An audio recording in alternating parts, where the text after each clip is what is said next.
Kombëtarja e Kosovës në futboll ka arritur rezultate të jashtëzakonshme gjatë këtij viti dhe ky absolutisht mund të quhet viti më i mirë që nga pranimi në UEFA e FIFA. Sukseset nisën në muajin mars kur Dardanët arritën të kalojnë nga Liga C në Ligën B të kombeve, përmes play-offit, ku eliminuan Islandën fol 2 superparaqitjeve.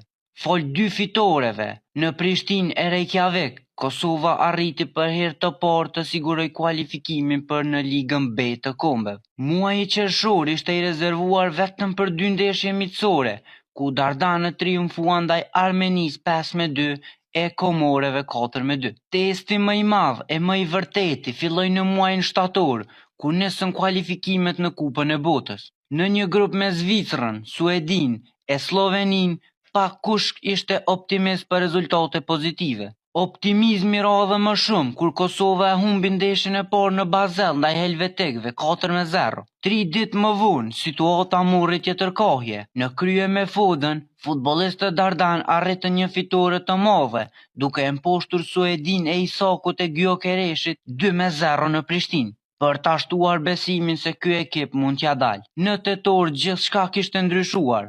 Tashmë çdo kush priste rezultate pozitive dhe po e ndronte botrorin. Slovenia ishte kundërshtari i radhës, ku sfiduan në Prishtinë. Rezultati ishte bara 0-0. Jo ai që dëshironin tifozët, por një pikë e mjaftueshme për ta vazhduar ëndrrën. Göteborgu i Suedis ishte destinacioni tjetër i Dardanëve. Isaku me shoku gjunjëzuan edhe një herë para Kosovës. Një gol i Fisnik Aslanit mjaftoi për t'i arkëtuar 3 pikët e arta dhe një nga fitoret më të mëdha në histori. Ky triumf ia dha luksin Kosovës që me një barazim në Ljubljan ta siguronte pozitën e dytë që e dërgonte Kosovën në play-offin e Kupës së Botës. 15 nëntori i 2025-s do të shkruhet me shkronja të arta në historinë e futbollit të Kosovës. Stožice Stadium ishte i mbushur me shqiptar, ku të gjithë po presnin rezultat pozitiv.